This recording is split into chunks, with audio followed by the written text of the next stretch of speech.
16,100 कन्याओं से ब्याह करते हैं। ब्याह भी क्यों करते हैं? भगवान ने सांसारिक ब्याह नहीं किए हैं। 16,100 कन्याएं जो अपमानित थी, जिनको कोई सम्मान का पात्र नहीं दे रहा था, उन अपमानित कन्याओं को परमात्मा सम्मान दे देते हैं।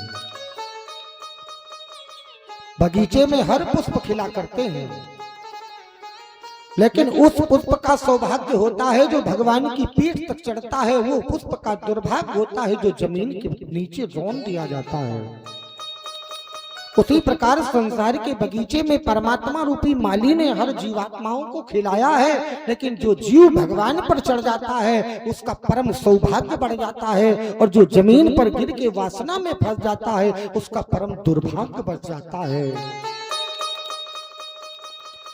अरे कन्याओं ने कहा, हे दीनानाथ, अब हमें तुम्हें स्वीकार करो, क्योंकि संसार का कोई व्यक्ति हमें स्वीकार नहीं करेगा, और दुनिया में जिसे कोई गले नहीं लगाता उसे ही तो हमारे प्रभु गले लगा लिया करते, उसे तो परमात्मा हमारा स्वीकार कर लिया करते हैं।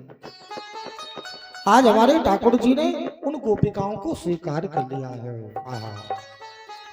सुखदेव जी कहते, राजा राजा नृगाधिपति महान विधौ ज्ञाने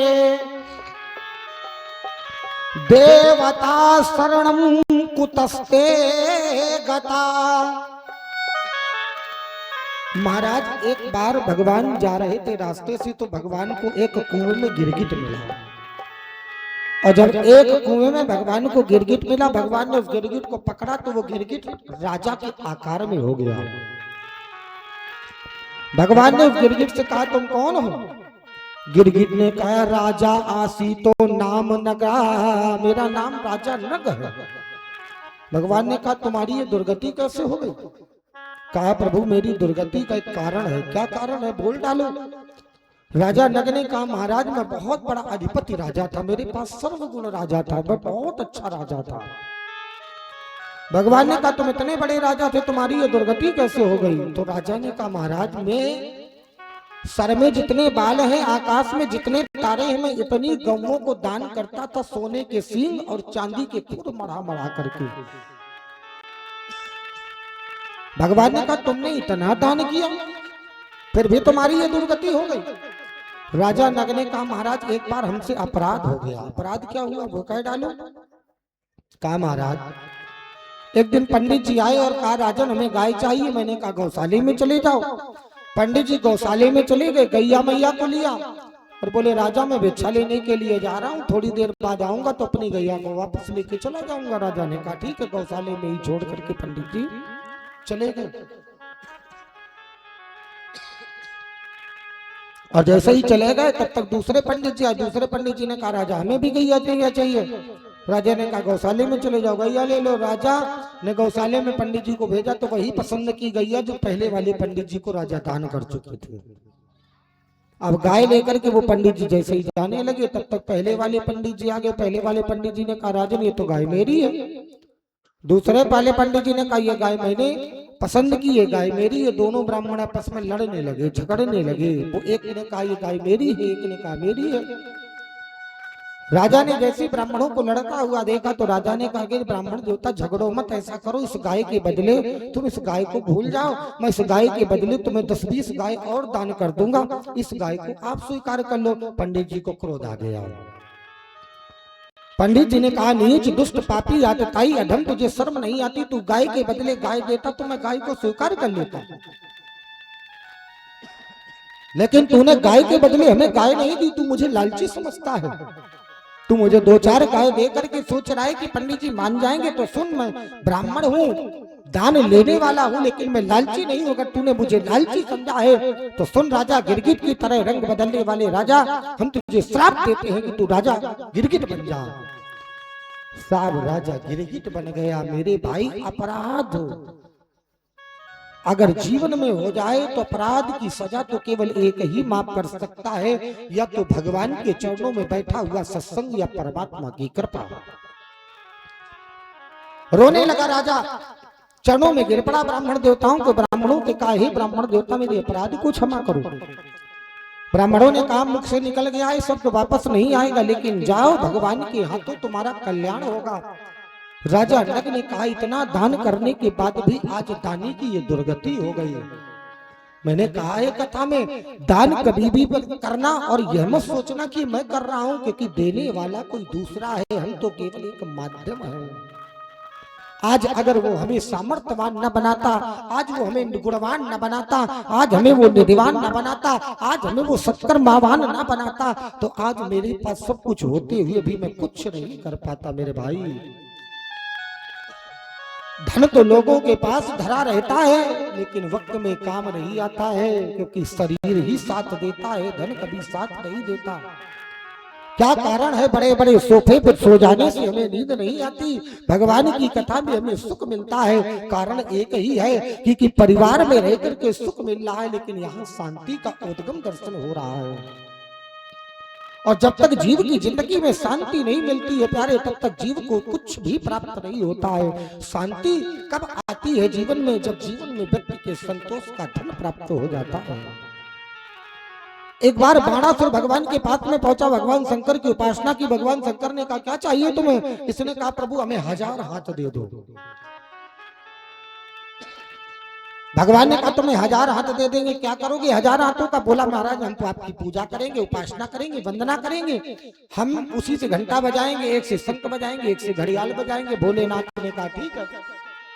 शंकर जी ने इसे 1000 हाथ दे दिए। एक दिन अभिमान आ गया, और मैं बार बार कहता हूं अभिमान कभी मत करना। जब कभी आज अभिमान आवे, मेरी यह बात को स्वीकार कर लेना, आज कथा का अंतिम दिन है। जीवन में कभी भी अभिमान आवे तो विचार करना कि जब हम पैदा हुए थे तो भी दूसरे की गोदी पर आए थे, और जब मरेंगे तो भी दूसरे की गोदी पर जाएंगे।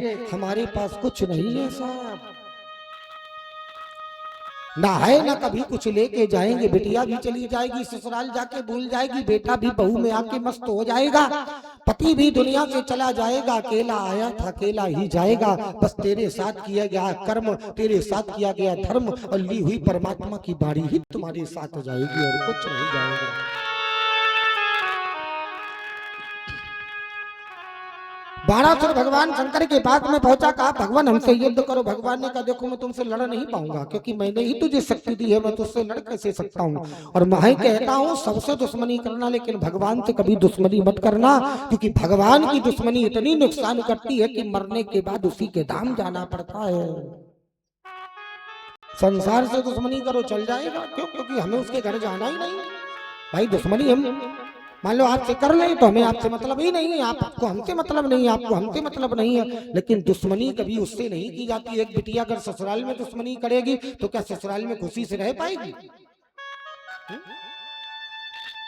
अगर एक कन्या ससुराल में लड़ाई झगड़ा करे तो क्या खुशी से रह पाएगी? शास्त्र कह रहा है इसी प्रकार हमें भगवान के घर जाना है, भगवान से दुश्मनी नहीं करनी है। और अगर भगवान से आपने दुश्मनी कर ली, अगर ठाकुर जी से आपकी दुश्मनी हो गई तो फिर आपको कोई बचा नहीं सकता है, आपको कोई निकाल नहीं सकता है। भगवान शंकर ने कहा हम तुमसे लड़ेंगे नहीं, तो बोले क्या करोगे? एक झंडा दे दिया, दरवाजे पे लगा देना, जिस दिन झंडा झुक जाए लड़ने वाला तैयार हो गया है। बाणासुर आया और झंडे को लगाया, लगा करके जैसे ही दरवाजे पर रखा, सवेरा हुआ, शोर हो गया कि बाणासुर की पत्नी को एक बेटी का जन्म हो गया है। जो ही बेटी का जन्म हुआ, बाणासुर दरवाजे की चौखट पर पहुंचा तो देखा झंडा झुका था। मेरे भैया बेटी वालों को झुकना पड़ता है, जिसको भगवान ने बेटी दी उसको झुकना पड़ता है। जब राजा जनक जी ने अपनी बेटी जानकी जी को राजा दशरथ जी को समर्पित किया तो चक्रवर्ती जी के सामने खड़े होकर के रोने लगे। कहा महाराज मैंने अपनी बेटी को सारे गुण दिए हैं, लेकिन आज मेरे घर की बेटी आपकी चौखट पर जा रही है। कभी भी पराए घर की वही बेटी आवे, कभी उसे दुख मत देना, कभी उसको कष्ट मत देना। चक्रवर्ती जी के चरणों में जैसे ही महाराज मिथिलेश गिरे तो चक्रवर्ती जी ने पकड़ लिया, क्या कर रहे हो आप? बोले अरे आप तो दानी हो, हम बेकारी हैं। क्यों? क्योंकि तुम्हारी चौखट पर आज हम भीख मांगने आए हैं, तुमने अपनी बेटी दी है मुझे। भिखारी वो नहीं होता, भिखारी वो नहीं होता जो भीख मांगता है, भिखारी तो वो बन जाता है जो भीख देता है। महाराज जनक ने कहा महाराज चक्रवर्ती जी क्या बात कर रहे हो? चक्रवर्ती जी ने कहा मैं सच कह रहा हूँ। क्यों? क्योंकि आप हमें दान दे रहे हैं, मैं तो तुम्हारी चौखट पर भीख मांगने आया हूं ना। मेरे भाई कभी भी दुनिया के हाथों पर मत मांगना, दुनिया के हाथों का जस मत देखना। क्यों? भगवान जब देगा ना तो किससे मांगना चाहिए?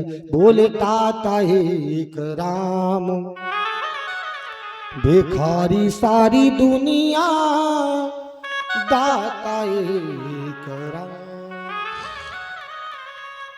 सारा संसार भिखारी है, केवल एक दाता है, और वो दाता कौन है? वो है केवल परमात्मा, वो है भगवान। कथा सुनने वाले ही भगवान के पंडाल में बैठेंगे। कोई तो पानी को देख के भाग जाएगा, कोई आंधी को देख करके भाग जाएगा। भगवान ऐसे थोड़ी मिलते हैं प्यारे।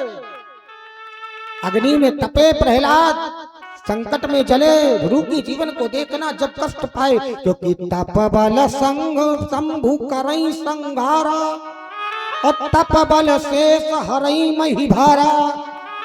तप आधार या सृष्टि भवानी, बिना तपस्या के कुछ नहीं मिला है। बरसते पानी में बैठ करके भगवान का भजन करो। बोलो महाराज बीमारी लग जाएगी, कुछ नहीं होगा, कुछ नहीं होगा। मैं पूरी रात जगा और पूरा दिन जगा, वैसे ही आपके सामने बैठा हूं, और आज भी पूरी रात जगूंगा, कल भी पूरा दिन जगूंगा, कल भी पूरी रात जगूंगा। मेरे भाई जब जिंदगी में योग का समावेश होता है तो नींद, भूख, प्यास सब खत्म हो जाती है, क्योंकि जिसमें सारे रस हैं, जब वो रस व्यक्ति को प्राप्त होता है। भगवान के कितने संसार में कितने रस होते हैं, कितने रस होते हैं दुनिया में, कितने रस हैं बताओ? रस कितने प्रकार के होते हैं? 9 प्रकार के रस होते हैं भगवान के। कितने प्रकार के रस हैं? 9 प्रकार की। 9 जातियां भगवान की होती है, 9 प्रकार के रस होते हैं।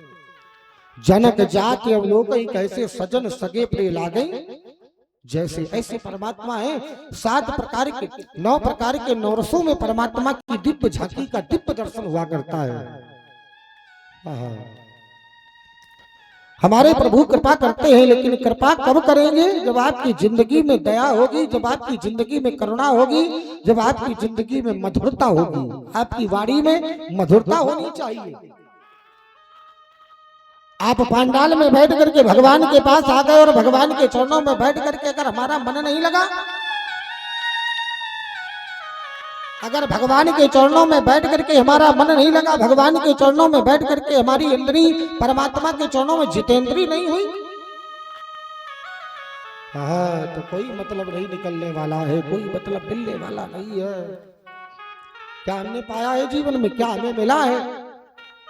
सुखदेव जी महाराज कहते हैं राजन परीक्षित, आज हमारे भगवान ने ऐसी कृपा की, ऐसी कृपा की, ऐसी दया की कि बाणासुर का झंडा झुक गया। धीरे धीरे बिटिया बड़ी हुई तो झंडा और झुका।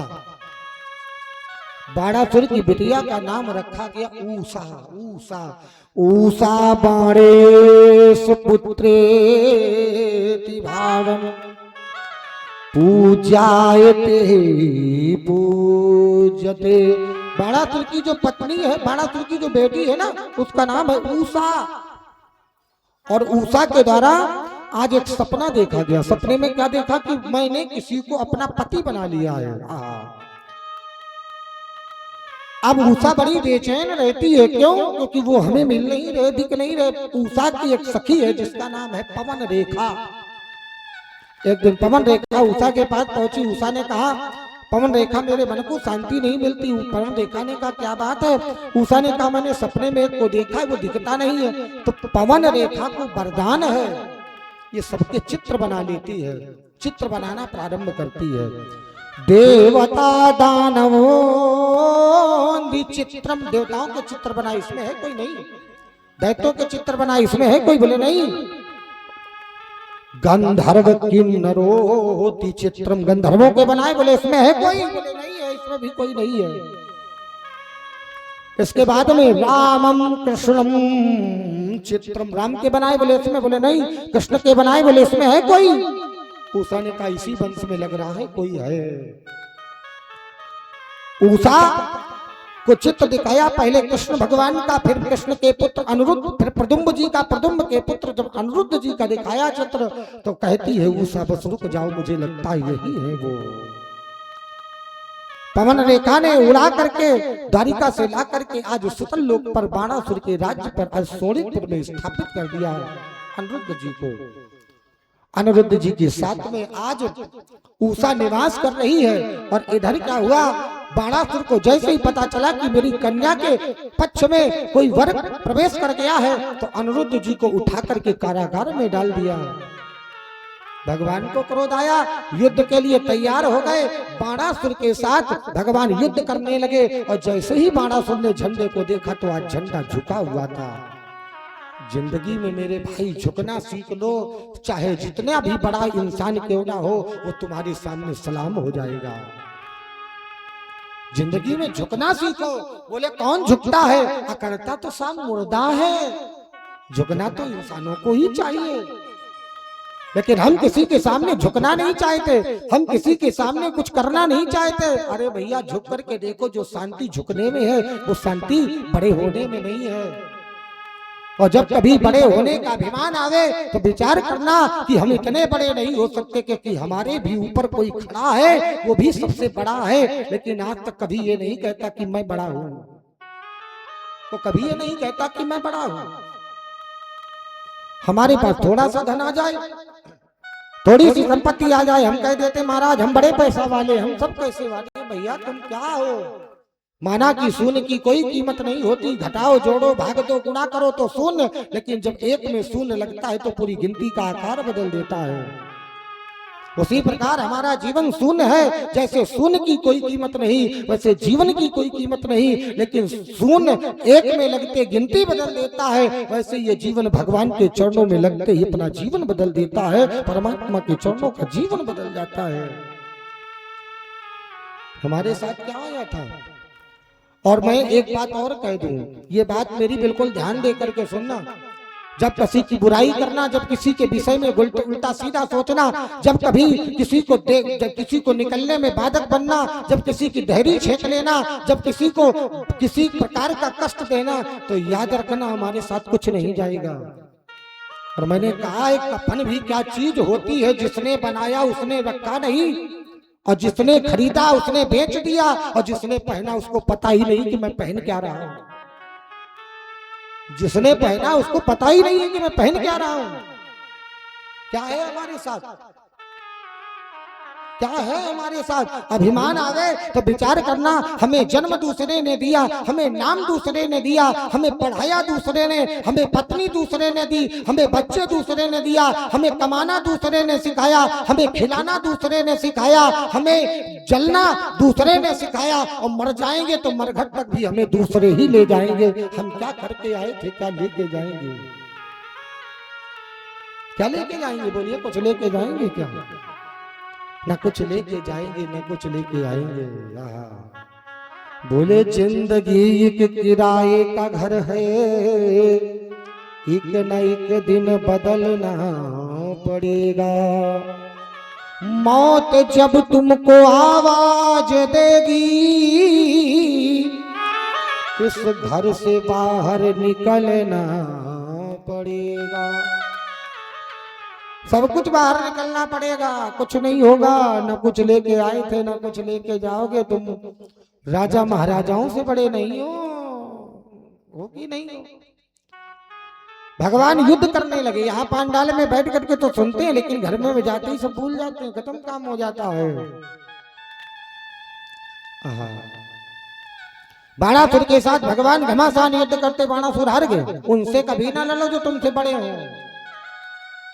हारने लगा, शंकर जी के पास में पहुंचा, हमसे युद्ध करो चल के। भोले बाबा बोले हम उनसे युद्ध नहीं करेंगे। तो बाणासुर ने कहा प्रभु ऐसा करो कि आप अगर युद्ध नहीं करोगे तो मैंने जितनी आपकी पूजा करी वो पूजा वापस कर दो। भोले बाबा बोले कैसा भक्त है तू, हमने तुझसे तो कहा नहीं कि तू मेरी पूजा कर, फिर तू ये क्यों कह रहा कि मेरी पूजा वापस करो।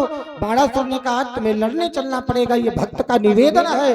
बाणासुर के साथ भगवान भोले बाबा लड़ने के लिए पहुंचे। भगवान बलराम जी ने कहा कन्हैया भोले बाबा। कन्हैया बोले चाहे भोले बाबा हो चाहे कोई बाबा हो, आज रण के मैदान पे रिश्ते नहीं देखे जाते हैं।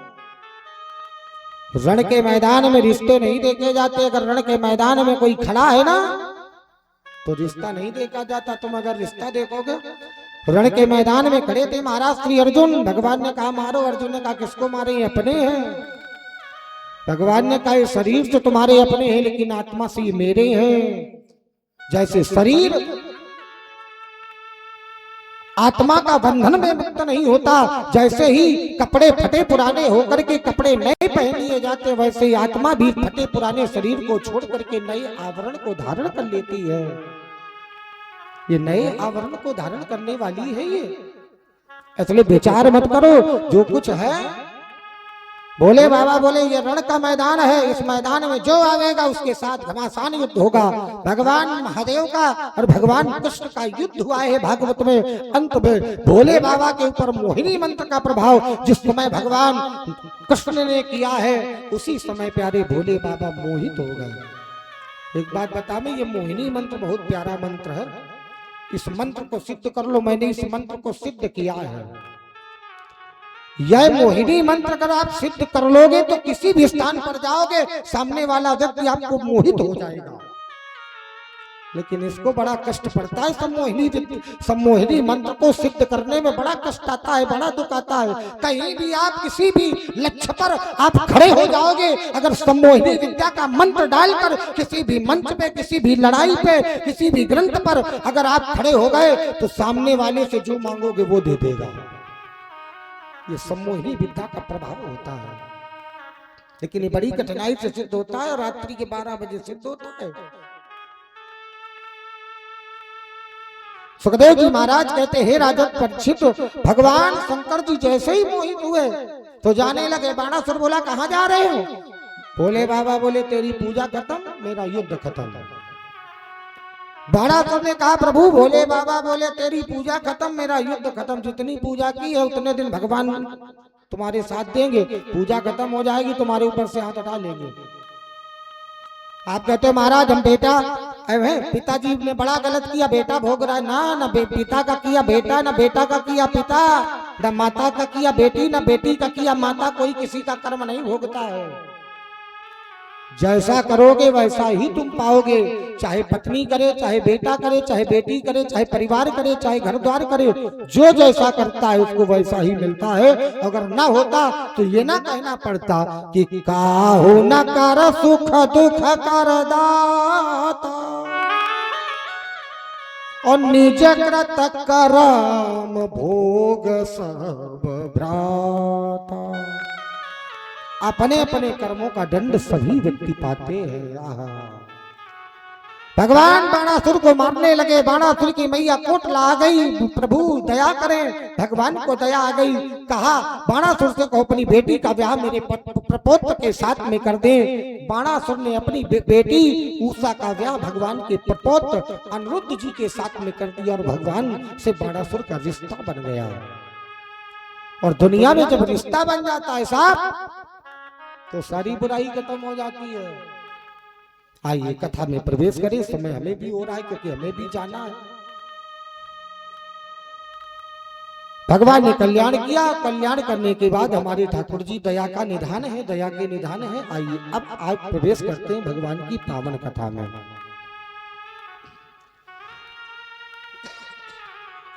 कृष्णासीत सखा कश्चित ब्राह्मणो ब्रह्मा वित्तमा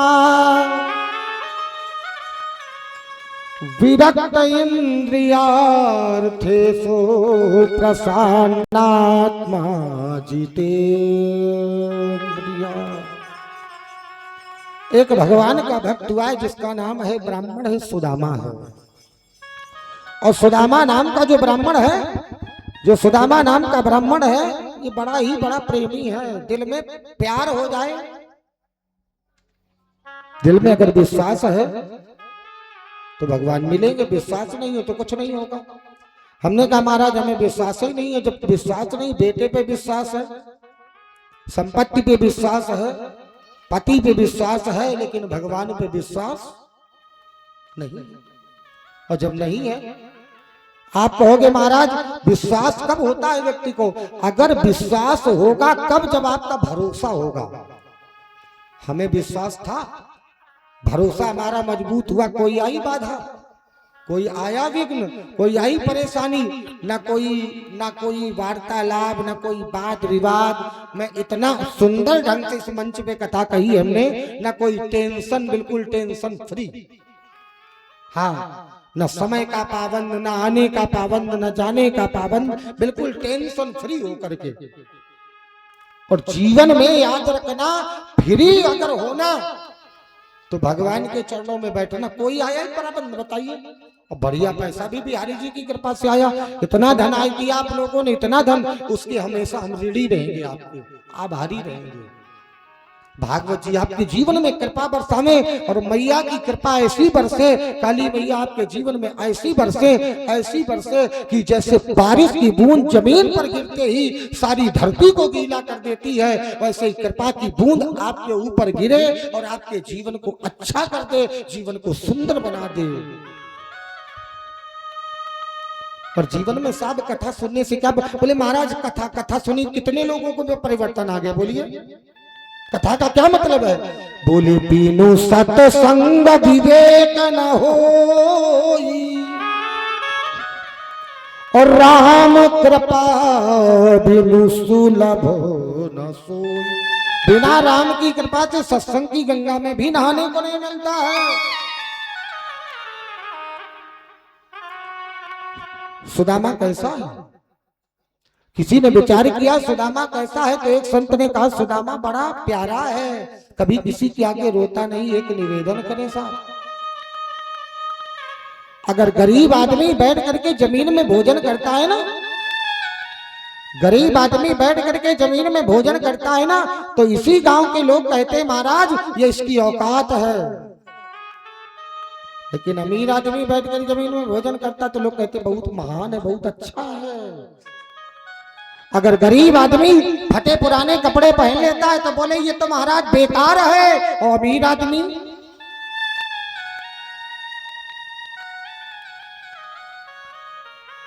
देखा है नहीं देखा है, मैं तो रोज ही देखा है कि नहीं देखा है। अमीर आदमी अगर ये करके पहन ले तो क्या कह देते महाराज फैशन चल रहा है। गरीब आदमी अगर मांग ले तो कहते महाराज ये भीख मांग रहा है। अमीर आदमी मांग ले तो लोग कहते चंदा मांग रहा है। भैया यही तो प्रकृति का निवेश है, परिवेश है। गरीब करता है तो दोष लग जाता है, अमीर करता है तो दोषों से मुक्त हो जाता है। यही तो दुनिया है। सुदामा कैसा? सु माने सुंदर, दामा माने इंद्री, जो अपनी इंद्रियों का दमन कर